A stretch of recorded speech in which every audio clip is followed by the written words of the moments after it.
अस्सलाम वालेकुम। उम्मीद है कि आप सब खैरियत से होंगे। आज हम बात करेंगे हाइपरटेंशन की, जिसको आम ज़ुबान में हाई ब्लड प्रेशर कहा जाता है। ये एक ऐसी कंडीशन है जिसमें आपका ब्लड प्रेशर कंसिस्टेंटली हाई रहना स्टार्ट हो जाता है। ब्लड प्रेशर की नॉर्मल रेंज 120/70 है, लेकिन आजकल के लाइफस्टाइल के अकॉर्डिंग अगर आपका ब्लड प्रेशर 130/80 भी आ रहा है तो उसको नॉर्मल कंसिडर किया जाता है। हाइपरटेंशन स्टेज 1 में आपका ब्लड प्रेशर सिस्टोलिक 130 से 140 तक होता है और डायस्टोलिक 80 से 90 तक। हाइपरटेंशन स्टेज 2 में आपका सिस्टोलिक ब्लड प्रेशर 140 से ऑनवर्ड्स और डायस्टोलिक 90 से ऑनवर्ड्स होता है। अब हम देखेंगे कि हाइपरटेंशन किन वजूहात की वजह से होता है। तो उसमें हमारे पास दो तरह की कॉजेज़ होती हैं, एक मॉडिफाइबल कॉजेज़ और दूसरी non modifiable causes. Modifiable causes ऐसी कॉजेज़ होती हैं जिनमें आप एक अहम रोल प्ले करते हैं, जबकि नॉन मॉडिफाइबल कॉजेज़ में आपका कोई किरदार नहीं होता। मॉडिफाइबल कॉजेज़ में हमारे पास सबसे पहले आ जाता है कि आपकी डाइट में सोडियम की क्वांटिटी ज़्यादा है।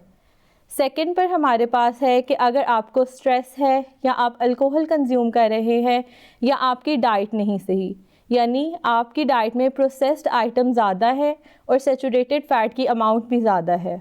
नॉन मॉडिफाइबल कॉजेज़ में सबसे पहले आ जाता है जेनेटिक्स, उसके बाद है हमारे पास एज, यानी उम्र के साथ साथ आपका ब्लड प्रेशर ज़्यादा होना। Lastly we have chronic conditions, जिस तरह डायबिटीज़ हैं या किडनी डिजीज़ है, तो उनकी वजह से भी आपका ब्लड प्रेशर हाई हो सकता है। हाइपरटेंशन की वजह से सबसे पहले आप कार्डियोवैस्कुलर डिजीज़ का शिकार होंगे, यानी दिल के अमराज। इसके अलावा आपकी किडनीज डैमेज हो सकती हैं, विजन लॉस हो सकता है और कॉग्निटिव डिक्लाइन भी, यानी इसका असर आपके दिमाग पे भी होगा। हाइपरटेंशन को क्योर करने के लिए हम डैश डाइट को फॉलो कर सकते हैं, that is dietary approaches to stop hypertension. इसमें सबसे पहले आ जाता है कि आपने अपनी डाइट में सोडियम की इंटेक को रिड्यूस करना है, यानी अगर नॉर्मल रिकमेंडेड वैल्यू सोडियम की 2500 मिलीग्राम है तो आपने उसको 1500 मिलीग्राम तक कंज्यूम करना है।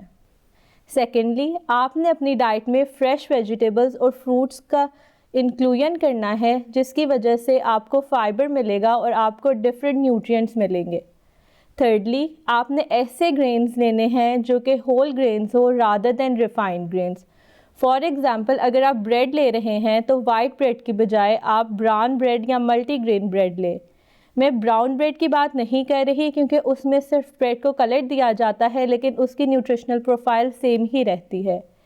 इसी तरह अगर आप दलिया ले रहे हैं तो आप ओट्स पोरेज ले सकते हैं, क्योंकि उसमें भी फाइबर की अमाउंट ज़्यादा होती है।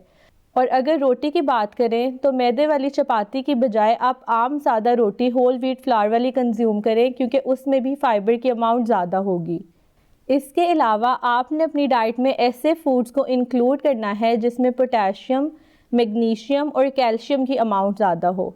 कैल्शियम आप अपना डेयरी से पूरा कर सकते हैं, जिसमें दही दूध वगैरह आ जाएगा, और पोटेशियम और मैग्नीशियम के लिए आप डिफरेंट फूड ले सकते हैं, जैसे ग्रीन लीफी वेजिटेबल्स हैं, बनाना है, ऑरेंजेस है, इस तरह। मोर ओवर, अगर हम डैश डाइट में सर्विंग्स की बात करें तो आप सीरियल्स की 6 to 7 सर्विंग्स ले सकते हैं, फ्रूट्स और वेजिटेबल्स की 4 to 5 सर्विंग्स, डेयरी की 2 to 3 सर्विंग्स, लीन मीट की लेस दैन 2 या 2 सर्विंग्स लें, और ये सारी सर्विंग्स पर डे होंगी। नट्स और स्वीट की सर्विंग्स आप 4 to 5 ले सकते हैं, लेकिन वो पर वीक के अकॉर्डिंग है।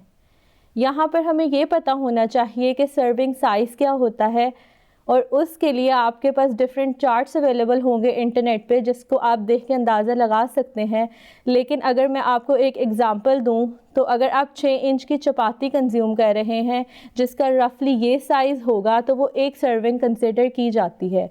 और अगर आपकी चपाती 12 इंच की है या उसका साइज़ ज़्यादा है तो उसी के अकॉर्डिंग वो फिर 2 सर्विंग्स होंगी।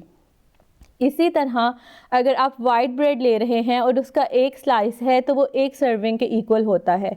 इसी तरह अगर आप उसके 2 या 3 स्लाइस लेंगे तो वो 2 to 3 सर्विंग्स हो जाएंगी। यहाँ पर मैं एक मिथ का भी ज़िक्र करना चाहूँगी, जो कि मोस्टली कहा जाता है कि वो लोग जिनका ब्लड प्रेशर हाई रहता है वो अंडा कंज्यूम नहीं कर सकते, या फिर अगर वो अंडा ले भी रहे हैं तो वो अंडे की सफ़ेदी ले लें मगर जर्दी ना खाएं। तो इसमें किसी किस्म की भी कोई सच्चाई नहीं है।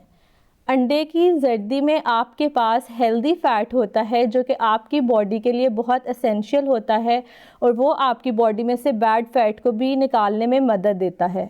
इसी वजह से आपको अपनी डाइट में अंडे को भी शुमार करना चाहिए, और ये नहीं सोचना चाहिए कि आप अंडा खाएंगे तो आपका ब्लड प्रेशर ज़्यादा हो जाएगा। Lastly I just want say कि हाइपरटेंशन एक ऐसी कंडीशन है जिसको आप रिवर्स कर सकते हैं।